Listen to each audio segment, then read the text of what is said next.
हाय। आज के वीडियो में हम एक और इंपॉर्टेंट टॉपिक कवर करेंगे जिसका नाम है porters value chain. So over a period of time अब तक यहाँ पहुंचते पहुंचते आपको ये तो समझ में आ गया कि पोर्टर भाई साहब थे बड़े नॉलेजेबल। इन्होंने जो चीजें बनाई है बहुत नॉलेजेबल और ये आप मैनेजमेंट में हर लेवल पे सीखते चले जाएंगे। Basically porter value chain means कि एक ऑर्गेनाइजेशन कैसे वैल्यू क्रिएट करती है और उसके लिए कौन से एस्पेक्ट्स होते हैं जिसके थ्रू वैल्यू जनरेट की जा सकती है। तो हमने सिंप्लीफाई करने के लिए पोर्टर वैल्यू चेन में दो एस्पेक्ट्स या दो एंगल्स से इससे समझने की कोशिश की है। एक है primary activities of an organisation, दूसरा है सेकेंडरी या support activities of an organisation. अब ये क्या है प्राइमरी एक्टिविटीज? तो सबसे पहले जो प्राइमरी एक्टिविटी है वो है इनबाउंड लॉजिस्टिक्स। मतलब क्या कि बाहर से रॉ मटेरियल लेके आना और उसको अपने यहाँ पे स्टोर करना, मैनेज करना, that is inbound logistics. Inbound logistics के थ्रू आप अपने बिजनेस को ग्रो कर सकते हैं या ये एक बहुत बड़ी एक्टिविटी है जो आपके बिजनेस के लिए इंपॉर्टेंट है, क्योंकि अगर रॉ मटेरियल ही नहीं होगा तो आप कन्वर्ट क्या करेंगे। Take an example, inbound logistics के थ्रू आप बड़े बड़े लकड़ी के लॉग्स लेके आए। ये लॉग्स किसी भी यूज के नहीं है, बट जब उसको सेकेंड एक्टिविटी में लेके जाएंगे विच विल बी ऑपरेशंस, तो इससे हम टेबल बना सकते हैं, चेयर्स बना सकते हैं, फर्नीचर बना सकते हैं। तो ये फर्नीचर हमारे लिए यूजफुल होगा, मतलब इसे बेच के हम पैसा कमा सकते हैं। तो इनबाउंड लॉजिस्टिक्स के थ्रू लकड़ी आई, लकड़ी के बड़े बड़े लॉग्स आए और उसे कन्वर्ट कर दिया हमने फर्नीचर में, जो कि ऑपरेशंस की एक्टिविटी होती है। ऑपरेशंस में आइदर प्रोडक्शन या मैन्युफैक्चरिंग होता है। यहां पे हम फॉर्म कन्वर्ट करते हैं, मतलब रॉ मटेरियल को फिनिश गुड्स में कन्वर्ट करते हैं। प्रोडक्शन एक्टिविटी में एक होता है रॉ मटेरियल, दूसरा होता है वर्क इन प्रोग्रेस, मतलब जो आधे बने हुए गुड्स हैं, एंड एक होता है फाइनल प्रोडक्ट या फाइनल गुड्स। देन हम चलते हैं तीसरी एक्टिविटी की तरफ जिसे हम बोलते हैं आउटबाउंड लॉजिस्टिक्स। मतलब क्या हुआ, आप रॉ मटेरियल ले आए, लकड़ी ले आए, हमने उसका फर्नीचर बना दिया, ऑपरेशंस कर लिए। अब ये फर्नीचर को क्या करेंगे, फैक्ट्री में या गोडाउन में रखेंगे? नहीं, बेचेंगे। तो उसके लिए हमें आउटबाउंड लॉजिस्टिक्स लगेगी। मतलब क्या कि अब हम इन गुड्स को दुकानदारों तक पहुंचाएंगे, शोरूम्स तक पहुंचाएंगे और कस्टमर के लिए तैयार कर देंगे बेचने के लिए। तो आउटबाउंड लॉजिस्टिक्स आपको मदद करता है कि आप कस्टमर तक पहुंच पाए, आपके प्रोडक्ट्स कस्टमर तक पहुंच पाए। चौथी जो हमारी एक्टिविटी है वो है मार्केटिंग एंड सेल्स।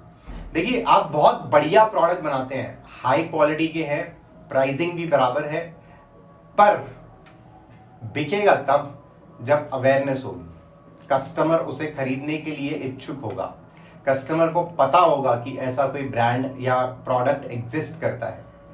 तो ये मार्केटिंग एंड सेल्स का काम होता है कि वो अवेयरनेस क्रिएट करें, लोगों तक ये प्रोडक्ट, ये ब्रांड पहुंचाएं, ताकि उनको कॉन्फिडेंस महसूस हो, उनको ये लगे कि हम जो प्रोडक्ट खरीद रहे हैं वो सही प्रोडक्ट है, एक अच्छे ब्रांड का प्रोडक्ट है। तो ये मार्केटिंग एंड सेल्स की रिस्पॉन्सिबिलिटी होती है कि वो पर्टिकुलर चीज को आप क्रिएट करें, मतलब वो ब्रांड नेम क्रिएट करें, वो विश्वास क्रिएट करें आपके प्रोडक्ट के लिए।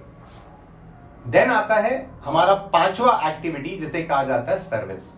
अब कुछ ऐसे प्रोडक्ट्स हो सकते हैं जिसमें आपको आफ्टर सेल सर्विस देने की जरूरत पड़ सकती है। तो लेट्स से आप टीवी बेचते हैं, वॉशिंग मशीन बेचते हैं या कोई और इलेक्ट्रॉनिक आइटम बेचते हैं।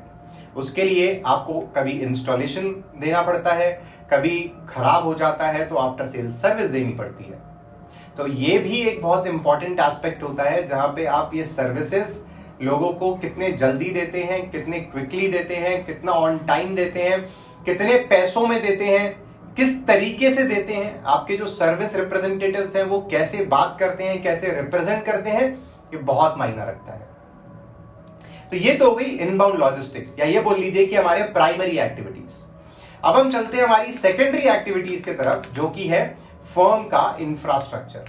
अब ये फर्म का इंफ्रास्ट्रक्चर क्या है? बेसिकली आप प्रोडक्शन करना चाहते हैं, आप गुड्स को बनाना चाहते हैं, कहां बनाएंगे? रोड पे खड़े होके नहीं, हमें ये बनाने के लिए इंफ्रास्ट्रक्चर लगेगा, फैक्ट्री चाहिए जहां पे जाके हम इन गुड्स को तैयार कर सकें। तो ये जो फैक्ट्री है, ये जो इंफ्रास्ट्रक्चर है, ये आपके लिए एक सपोर्ट एक्टिविटी की तरह काम करता है। देन आता है हमारा सेकेंडरी एक्टिविटीज का सेकंड पॉइंट, जो कि है टेक्नोलॉजिकल डेवलपमेंट। आप सब जानते हैं कि we are living in a world which is full of artificial intelligence, cloud computing और बहुत बड़े ऐसे फैंसी वर्ड्स आजकल यूज होते हैं। तो आज का जो जमाना है ये जमाना टेक्नोलॉजी का है और आगे आने वाला समय भी टेक्नोलॉजी का है। जब तक आप इस टेक्नोलॉजी को अपने ऑर्गेनाइजेशन में इनकॉर्पोरेट नहीं करेंगे, आपका बिजनेस एक लेवल तक चलेगा एंड देन उसके बाद वो नहीं चल पाएगा, क्योंकि आपका बिजनेस का ग्रोथ पोटेंशियल वहां खत्म हो गया। इसीलिए पहले जो एजुकेशन होती थी वो लाइव क्लासेस में होती थी, क्लास में बच्चे आते थे। आज आप ये वीडियो देख रहे हैं और जो सब्जेक्ट है उसको इस वीडियो के थ्रू समझने की कोशिश कर रहे हैं, विच मीन्स कि आप टेक्नोलॉजी का यूज कर रहे हैं। आने वाला समय इज ऑल अबाउट टेक्नोलॉजी। इसीलिए ऑर्गेनाइजेशंस में भी टेक्नोलॉजी को अडॉप्ट करना, टेक्नोलॉजी को इनकॉर्पोरेट करना जरूरी है। जितनी अच्छी टेक्नोलॉजी लेके आएंगे उतना आपका आउटपुट देने का कैपेसिटी बढ़ेगा। तीसरा आता है ह्यूमन रिसोर्स। ह्यूमन रिसोर्स को मैंने अपने पिछले कुछ वीडियोस में इसको बहुत हाईलाइट भी किया है कि human resource is the most important resource of your organisation. इन्हें हम ह्यूमन कैपिटल या ह्यूमन असेट के नाम से जानते हैं। अब हम इन्हें क्यों असेट या कैपिटल बोलते हैं? बिकॉज ये वो लोग हैं जो आपकी ऑर्गेनाइजेशन को चलाते हैं, ग्रो करते हैं और प्रॉफिट्स बना के देते हैं। इसीलिए ये ह्यूमन रिसोर्स हमारी सपोर्ट एक्टिविटी में आते हैं। एंड लास्ट में आता है हमारा प्रोक्योरमेंट, विच मीन्स कि procurement as a department plays a very vital role in success of an organisation. Now you will ask me why और how. So the answer is procurement department ये decide करता है कि raw material या हमारे goods कितने में आएंगे। अगर मेरा रॉ मटेरियल महंगा आएगा तो मेरा फिनिश गुड्स महंगा होगा, फिनिश गुड्स महंगा होगा तो मेरा सेलिंग प्राइस महंगा होगा, सेलिंग प्राइस महंगा होगा तो मेरा कस्टमर उसे नहीं खरीदेगा या कोई सब्स्टिट्यूट गुड खरीद लेगा। अब अगर मैं प्रोडक्ट को महंगा नहीं बेचना चाहता, जितने में कॉम्पिटिटर बेचता है उतने में ही बेचना चाहता हूं, तो मेरी मार्जिन्स कम हो जाएगी। इसीलिए प्रोक्योरमेंट डिपार्टमेंट बहुत इंपॉर्टेंट रोल प्ले करता है इन सक्सेस ऑफ द बिजनेस। इनका टू द पॉइंट होना, इनका वो फोकस्ड होना, इनका वो नेगोशिएशन होना बहुत जरूरी है। सो आपने इस वीडियो में देखा पोर्टर्स वैल्यू चेन, जिसमें हमने दो एस्पेक्ट्स उसके पढ़े, एक था प्राइमरी एंड दूसरा था सेकेंडरी। ये जो वैल्यू चेन है इसका एक डायग्राम आपके स्क्रीन पे दिखाई देगा। आप उस डायग्राम को भी देख के एनालाइज कर सकते हैं कि कैसे एक पोर्टर वैल्यू चेन दिखती है और कैसे प्राइमरी एंड सेकेंडरी एक्टिविटीज को परफॉर्म किया जाता है।